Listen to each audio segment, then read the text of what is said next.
Hello, Andrew Hebard here with the Ahiflower channel, Regenerative Omegas for a Regenerative Planet. And today I'm really pleased to be with Geoff Palmer.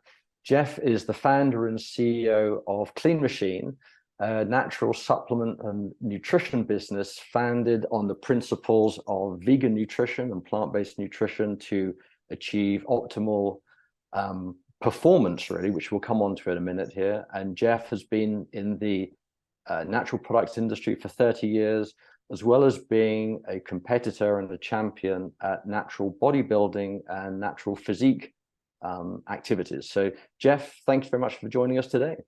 Oh, thank you for having me. Been a big fan of Ahiflower since the inception. So it's amazing for me. It was exactly what I was looking for. I mean, it was a perfect fit from as soon as I read the first research and background about Ahiflower. Well, that's great because you've got a very deep knowledge of nutrition, Geoff, and that's one of the reasons why I'm so excited for us to talk today. And as I've talked about, you embody that with being a competitive athlete in the area of bodybuilding and natural physique tournaments.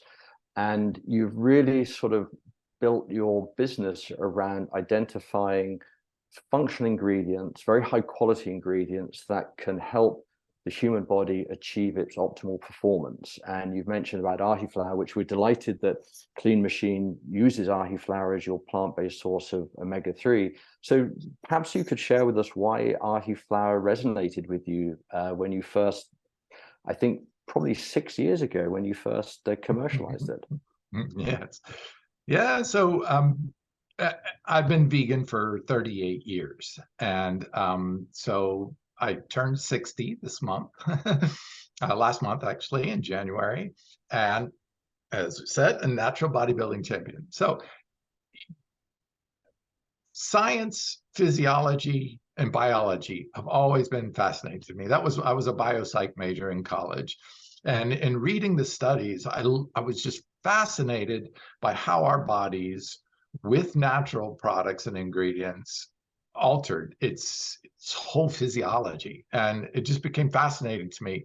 I was a champion swimmer in high school and college, AAU, and I looked at the amazing interrelationship between what you eat and your performance.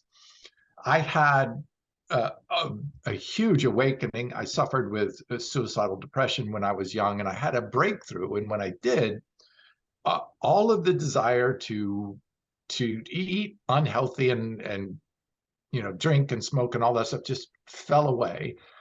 And I felt such an amazing internal shift. And I felt so grateful for that. I dedicated the rest of my life to helping educate others how transformational a diet and exercise can be, and what a profound impact it had on my life. So from then on, it was all about, okay, well, if I'm plant-based, I quit smoking, quit drinking, quit doing drugs, and quit eating all animal products in one day. That's how powerful the transformation was for me. And when I wanted to form a company to try to get some of these incredible products, I saw, products like yours, Ahiflower, just extraordinary in the plant kingdom, really nothing like it in the plant kingdom at all. Yet it's not being used in the mainstream. It's not being made aware of that it's even existing in the mainstream. So many times I give lectures all across the country about it, and I ask how many people have heard of Ahiflower, and so few people have. To me, that's such a shame, and why I'm so passionate about trying to get this information out there, because it is simply the richest source of omega-3/6 of any plant available. And most people aren't even aware of its power or its effectiveness. Wow. I just needed to get this out there. Well, your story is inspirational. I mean, it's just such a insight to you and what is achievable with that sort of mind-body focus. Do you think, going back to that almost epiphany that you had, was that based on the realization that plant-based nutrition could have such an impact on you personally, or was it about plant-based nutrition having a broader impact at a sort of planetary level, or do you think it was a sort of convergence of those two things? I'm really fascinated in your story and the background to that. Yeah, interestingly, most people adopt a plant-based diet for their health. I actually did it the other way around. So I see there are two groups of people who make a change in their dietary because of their own personal health or are impacted as something outside themselves. For me, it came from the inside out. So when I was suffering so greatly with depression, that suffering was so resonant in my life. It was why I attempted to take my life twice. I couldn't stand the suffering anymore. The mental, emotional anguish was just too intense for me. And getting someone helping me break through that and release that suffering, I just was so overwhelmed with gratitude, with thankfulness. Like, oh my God, how do I give this to other people? So I just sat in meditation all night long because I was so buzzing with energy from that breakthrough. I couldn't sleep. So I just sat there and meditated to try to at least rest my body. And in the meditation, the voice, my inner voice, my higher voice, my smarter voice, just said, stop causing suffering to others. And it was just like a light bulb moment for me. And I was like, that's it. I will never harm another animal for my diet ever again. But as a science person, as somebody entrenched in biology, my first question was, okay, but what is that going to do to my body? you know, am I getting enough nutrition? Where will I get my protein? Where will I get my omegas? Right? Those are the two first questions everybody asks me. Where do you get your protein? Where do you get your omegas? So I want to go back to that, but I just also want to recognize that it's a real honor to be talking with you, this conversation where you're sharing such deep personal experiences. So thank you. I understand what that entails and greatly appreciate it. So you had this deep inner thought about, okay, what does this now mean for me? I've made my mind up. I know what I need to do, but there's consequences to that. And this is one thing that we see in many of our conversations, and I can't get close to admitting a vegetarian or even vegan lifestyle, but I feel that we're on a journey. So I used to eat meat daily, more than once daily. It's probably now twice a week. Both my daughters are vegetarian, and we're seeing a shift. We grow our own fruit and vegetables, and, eggs, and we got our hands in the dirt. We love being connected to the planet and nature. So we are shifting surprisingly quickly towards, that position of understanding where you're coming from. But with that brings questions that we ask ourselves and other people ask us. And that is, first of all, transitioning rapidly from, let's say, a conventional or an omnivorous diet to an entirely plant-based one has consequences. And could you share with us the sort of consequences? Particularly, I'd like to think about three areas. What should we expect? Yes. What should we experience? And what should we be mindful of in terms of words of caution? Because this isn't something to just jump into without thought and planning, I would imagine. Because as you say, that the nutrients that make up our body, we have to make sure that we get the proper ones in the right balance and that sort of thing. So could you share a few thoughts with us about that, please? Great question. Back in 1985, when this happened to me, March 15th, 1985, a day that my whole life trajectory changed. Being in the science field, that was one of the first questions. And I was raised in a high IQ family. My father was a professor at the university teaching English literature and existentialism. My mother was a child psychologist, a Jungian child psychologist. So, I was raised with dynamic conversations at the dinner table. And of course, the questions came. And most of my peers were, professors' children or others. And so the questions were intense and were but I knew in my heart of hearts, this has to be right. This feels too good. This, you know, and the more I uncovered, the more I found the truth. But even the science back then was wrong. And I know we like to think of the science or the research as being the facts, but they're not. Science is not factual. This is the best information we have discovered up till now. And that's as good. That's as good as we're going to get. And we gotta rest on something. But science is always, constantly, it is an active state of learning. It is not coming to a conclusion. And I think people misunderstand that science is a process of discovery.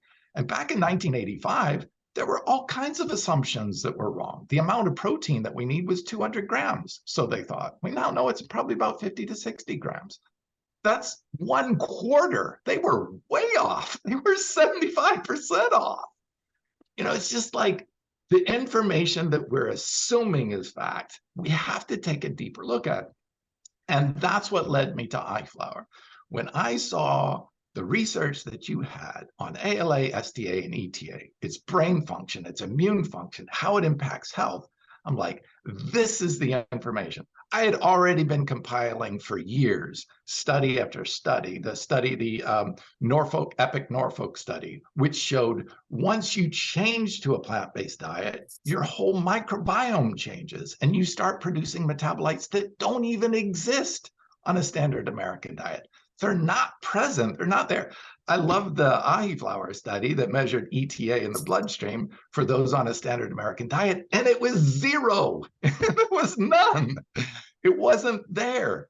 And that's because they weren't getting it because of the transition of ALA down to ETA. Right. It's skipping that by jumping down to EPA and DHA.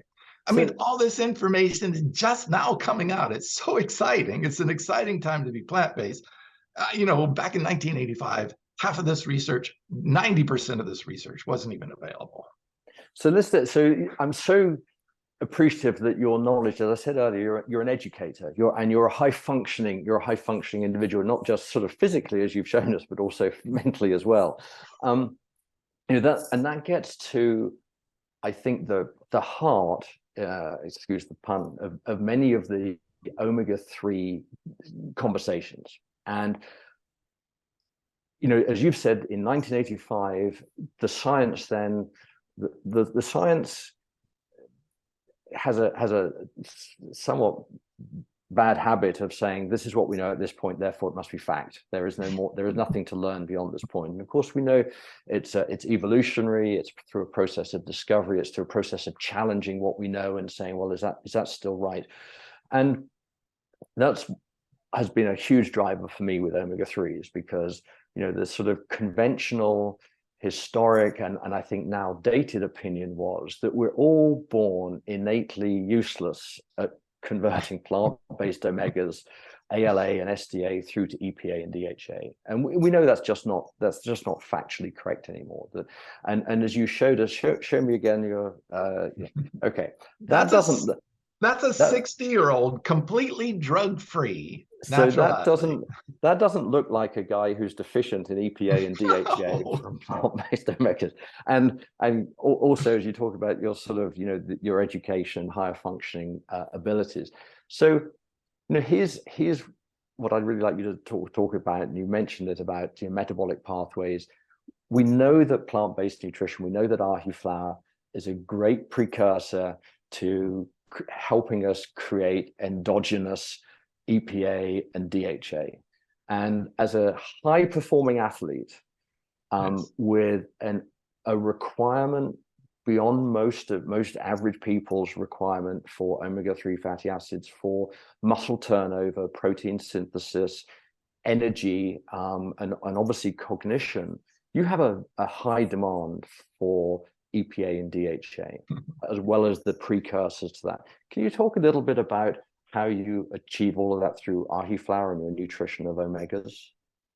Yeah, you know, it's funny, in my lectures, I always ask the trick question, name me the 2 essential fatty acids. And almost everybody will say EPA and DHA, and they're not even essential because we can make our own. all herbivorous animals can make their own ALA, EPA and DHA from ALA. Now, carnivorous animals and fish do not. They actually need EPA and DHA, and that's the essential fatty acids for carnivorous animals, not for humans or any other herbivore. So it's funny when they don't even know what the two essential fatty acids are, and they're ALA, omega-3, and there's only one. That's the only one we need. And then there too is LA, which is the omega-6 fatty acid that we need. And then there's all that misunderstanding about, oh, omega-6s are inflammatory. Well, actually, no, they're not. Their omega-6s can actually be even more anti-inflammatory than omega-3s can, and most people don't know that. So you've got LA, which is anti-inflammatory omega-6, and then it converts to DGLA and GLA, which are both anti-inflammatory, and they can even promote other forms of anti-inflammatory, which are even more powerful as a substrate. The only one that's pro-inflammatory in omega-6 is arachidonic acid. And yes, we actually need some of that. We store arachidonic acid in the muscle to help promote a pro-inflammatory response so that we can signal our cells to heal and repair. Well, that's a good thing. So we do need some pro-inflammation, but our body converts those. So let's talk epigenetics if we can for just a second, because this is so important, such a huge piece of the key. Dr. Bruce Lipton really became the father of epigenetics when he really turned what science back then, 20 years ago, thought genes dictated our life and our livelihood. And it's not true. We have actually genes that can turn on and turn off, and things that can turn those genes on and off. So we can produce enzymes or turn off that gene and stop producing that enzyme. Well, it's very interesting in the 6 omega-3 forms, ALA, SDA, ETA, EPA, DPA, then DHA. Our body has a gene that produces enzymes for each one of those conversion steps. Now, why would the body do that? Our body is very efficient on work and doesn't like to do extra work or create extra proteins, which are enzymes. Enzymes are proteins, doesn't produce those for no reason. We have a efficiency principle. Don't produce it if you don't use it. That's why if you stop exercising, your body will break down your muscle, because it costs energy to run muscle, just like plugging your refrigerator in. It costs electricity unless you unplug it. So our body won't produce those enzymes unless we need them.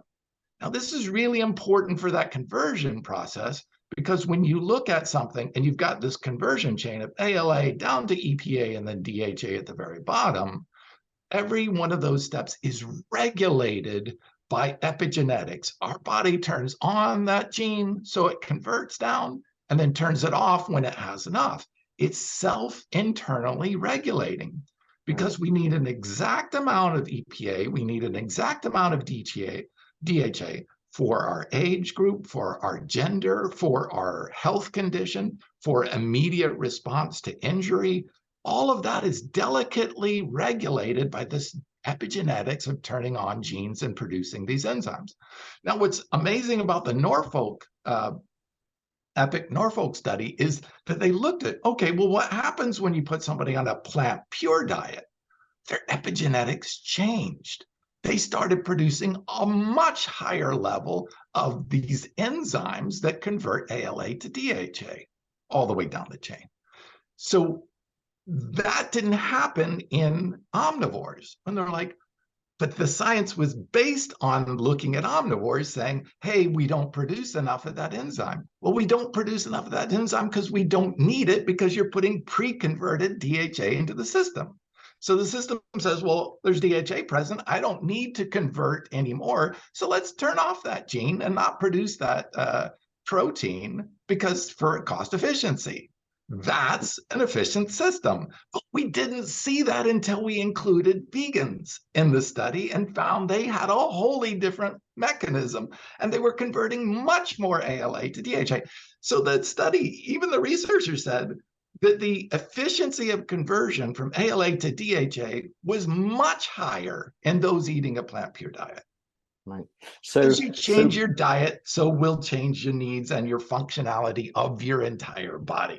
So the corollary of that, Geoff, really is that as you say, the more you shift to a plant-based diet, the better you get at converting a plant-based diet through to the end result. Bingo.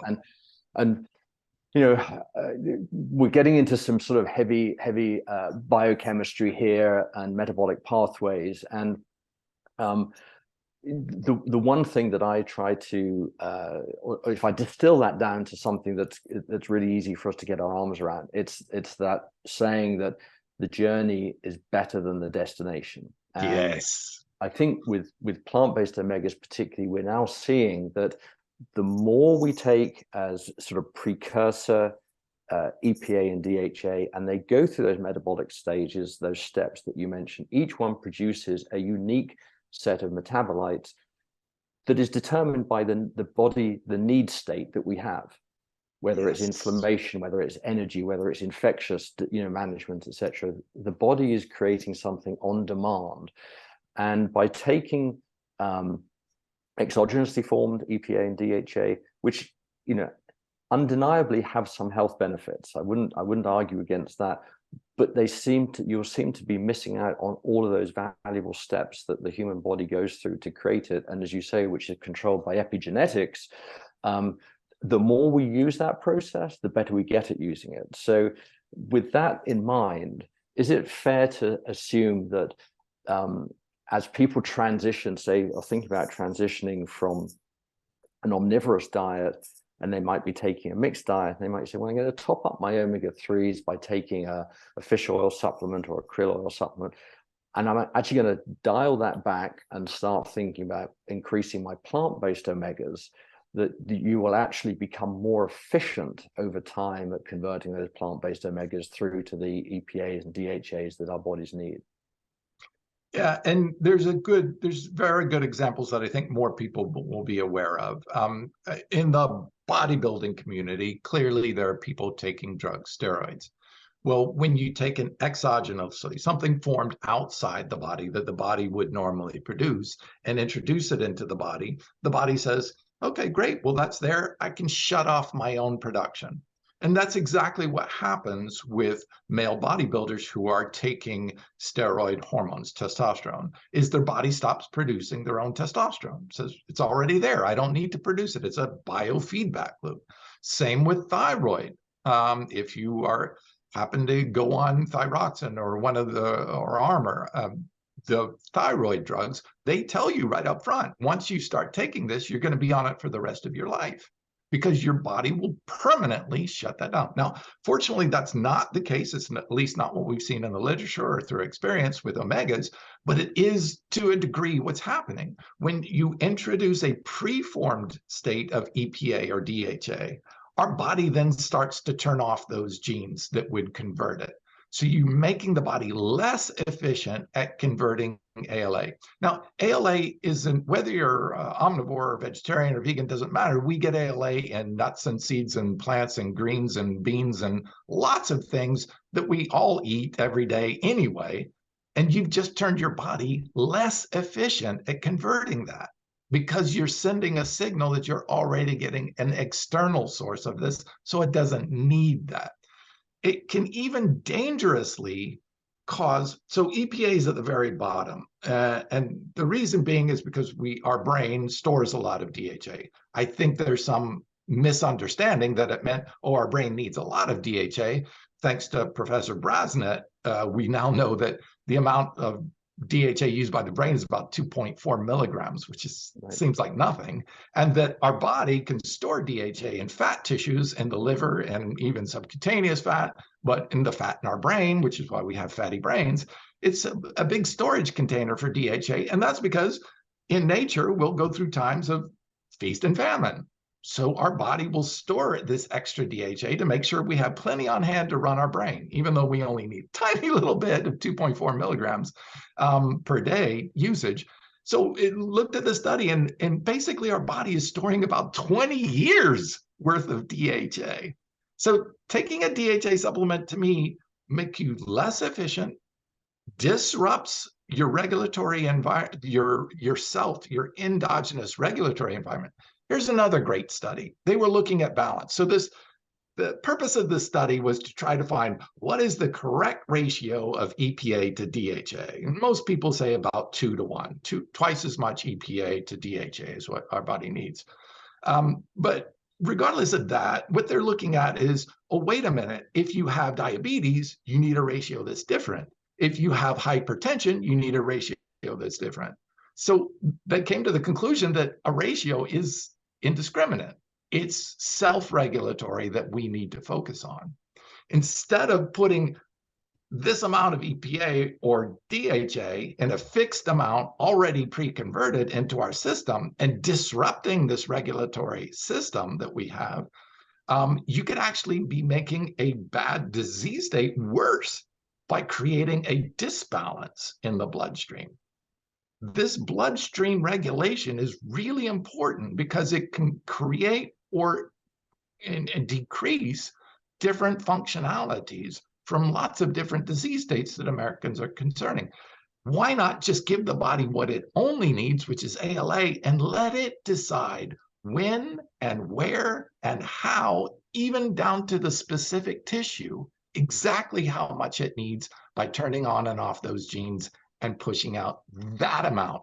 Instead of trying to make this wild guess that the study did, just trying to figure out what the proper ratio is, they found there is no proper ratio because it changes constantly. And that change can only happen when we give it the initial precursor and let the body, in its own brilliance and its own immediate biofeedback to your age, to your gender, to your health conditions, to your tissue-specific needs, will get that directly to it. So let the wisdom of the body work for itself. We try to think we're smarter than this physiology, and we're not. No, you're very eloquently put, Geoff. And I can't argue with you that the human body is an awesome bioprocessing unit. Give it the right ingredients, and it'll sort of, obviously, there's exceptions to every rule, but give it the right ingredients and let it actually start, doing what we're intended to do. So that's great insight. So, when we talk about plant-based omegas, and you've mentioned about precursor omega-3s like ALA and SDA, and we have, through good nutrition, we can encounter ALA from many plant sources: chia, flax, walnuts, leafy greens. Stearidonic acid is a little bit less common in the sort of everyday plant sources. It's still there in things like hemp seed oil and what have you. But you particularly found the science around ahi flower and the high level of SDA and ALA balanced together, and of course the little bit of GLA, which goes on, as you mentioned, to form DGLA, as a really sort of compelling ingredient. And I think you've said that as both your personal needs as a competitive athlete, yes, which puts requirements on your metabolism for protein synthesis, protein regeneration and turnover, as well as inflammation management, which you would experience. Your joints are working probably a lot harder than many other people's joints. Your business model is very much one around mindful decisions around sustainability. So, plant-based versus marine lipid-based is a key consideration there. And so, the alternatives that you've got to look at in terms of dietary ingredients, if you pull all that together, what is it that ahi flower kind of really, because you said to something that you just jumped on, you thought, wow, this is the best thing the plant kingdom has come up with as a solution for my needs for omega nutrition. So could you pull those bits together for me? Yeah, so I as a 38-year vegan and a champion natural athlete, EPA and DHA are required for muscle protein synthesis. Good studies shown that EPA, actually more than DHA, EPA increased muscle protein synthesis by 25%. So it's part of the mTOR. I won't get into the deep science on it, but it's part of the muscle building process. And having sufficient amounts are important. And then EPA actually protects against muscle loss too. So in the bodybuilding community, if you're really trying to get fit, some of the problems is that you build some muscle, but then you end up losing a little bit. And then you build some, and then you end up losing a little bit. But what you don't want is continually do that. To try to protect that muscle turnover, a proper nutrition, and that's fiber, polyphenols, vitamin D3, all of them have a synergistic effect in there, and all can be done through plants. But when you're putting that much pressure and that much stress on it, you're going to have different physiological outcomes and different physiological requirements. I need to consume a bit more protein than an average person because I'm carrying more muscle. Muscle's made of protein. That's an easy one for people to figure out, but they don't understand if you're very highly active or if you're very pro-inflammatory. So this is where I look at ahi flower as such a great solution for the mainstream. I'm an athlete. I know the benefits of what it does for me. I'm living proof as an example of it. But I think my biggest concern is the deteriorating health of the standard American diet. 60 to 70% now are overweight or obese. We're closing in on 50% of the population as clinically obese. This is horrible. And obesity is, in a long term, a pro-inflammatory state. It causes a whole series of metabolic issues. And so I think there are times which obviously medicine says, okay, you have so much infection in you, an antibiotic is necessary. Now, an antibiotic will wipe out all your good bacteria in your gut too. So it's kind of like throwing a grenade in a barn full of 2 bad guys and 1 good guy. You're going to kill everybody. So I'm looking for approaches that will step up the level of healing properties, because we're such in a disease state. We're in a much higher disease state than humans would normally ever be. And we need to be looking for the absolute best in nutrition. And when good enough is not going to cut it anymore with where we're at. Right. And just to clarify, when you're talking about disease state, you're talking about chronic sort of metabolic diseases rather than acute diseases. We're talking, as you say, stemming from a lot of them stemming from our diets and obesity. Correct. And obviously moving towards a more plant-based diet can help that, with the higher fiber, with the higher polyphenols, the antioxidants, all the detoxifying elements in it too. But when I look for nutrition, I look for the best of the best of the best, because we're so at the worst of the worst of the worst in human health we've ever been. I was listening to Dr. Garth Davis, and he said we're 5% of the population and we use 75% of the medical drugs in the world. That's horrible. The average person, by the time they're 60 or 70 years old, is on 14 medications. That's average. That's a sorry, sorry state for health. And that's how far we've come away from our natural diet. The natural lifespan, just a nice study that came out recently from the Netherlands, shows humans should live on average to have an upper limit level of 114 years. Yet we're seeing atherosclerosis develop in people by the age of 9 years old because of our diets. People have heard me say this before, so if I sound repetitive, I'll apologize. But the older that I get, so I'm 58, and to me, nutrition and lifestyle is all about extending a healthy and vibrant life. Not necessarily extending the number of years, but extending the years in which I really enjoy. I can get out and do stuff and be active and what have you. And my dad's in his 101st year, and my mum's in her 98th year. Both live at home. And people ask me, well, what's their secret? I say, I don't know if there is a secret. They just don't take prescription drugs. They eat well and they stay active.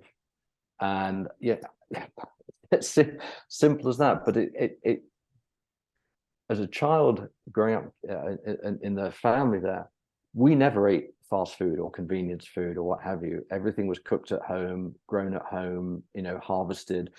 And there's so much in what you say about diets and life expectancy, and again, maybe not life expectancy, but life vibrancy. our ability to, it's not a competition to see who can live the longest. It's about who can live the most vibrant life with the years that we've been given. So again, a really, really salient point that you make there, Geoff. Thank you. Yeah, I mean, we work hard most of our lives to retire, to be able to enjoy it, when the average lifespan's not even getting us barely to retirement. So I don't know if that plan's working out too well and now, but if we are taking good care of our health and our bodies the entire time, then yes, when we've reached a comfortable state, then we can retire and travel and be with loved ones and do all the things we truly enjoy. Why not have the health to do it? Yeah. To me, it just seems, and that's why I'm so passionate about what I do, because I know that's really in the heart of hearts what most people want for their life. And I just want to try to make that simple and then give them really good tools, the best in class in plant-based omegas. I launched another plant called Lemna, which is the best in class of all protein sources of plants in the plant-based game. Congratulations for Ahi Flower winning the Nextia Award at the largest trade show in our category. And then this clean green protein that I launched too was best in class and also won the Nextia Award. So I've been able to share that award twice now.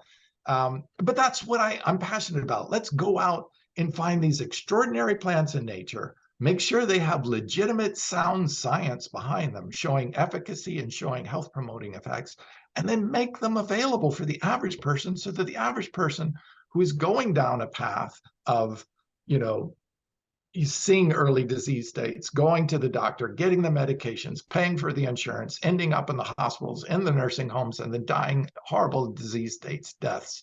It just doesn't have to be the path we take. We have another path.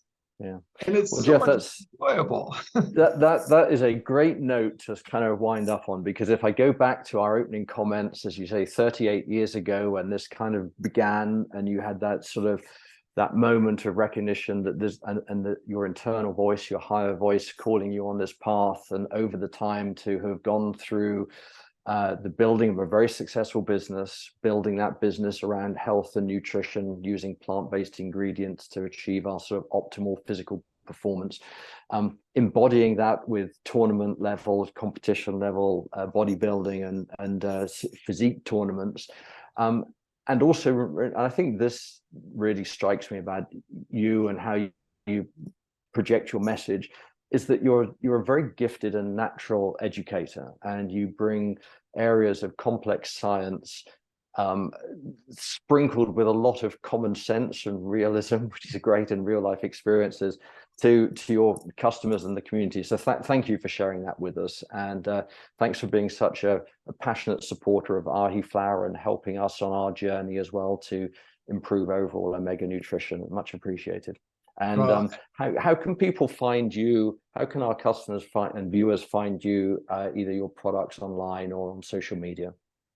Yeah, so our products are a clean machine online. I named it this to encourage people to keep this amazing machine we're born into, as clean and healthy and natural as possible. So Clean Machine online at our website, and then you can check us out on Facebook and IG at Clean Machine Fit. And every Thursday at 4 p.m., I do Facebook Lives and talk about all the latest cutting research that shows exercise, proper nutrition, including supplementation and fitness, how they just time after time show these extraordinary benefits of improving health, extending one's life, but like you said, extending one's health span, not just lifespan. It's how much we get to enjoy life. For me, I had an extraordinarily powerful experience that almost ended my life because of suffering. I don't want you to suffer. That's my passion. That's my give back for the rest of my life, to try to help other people not suffer by enjoying the benefits of plant-based nutrition and fitness. Awesome. Thanks so much, Geoff. Thank you.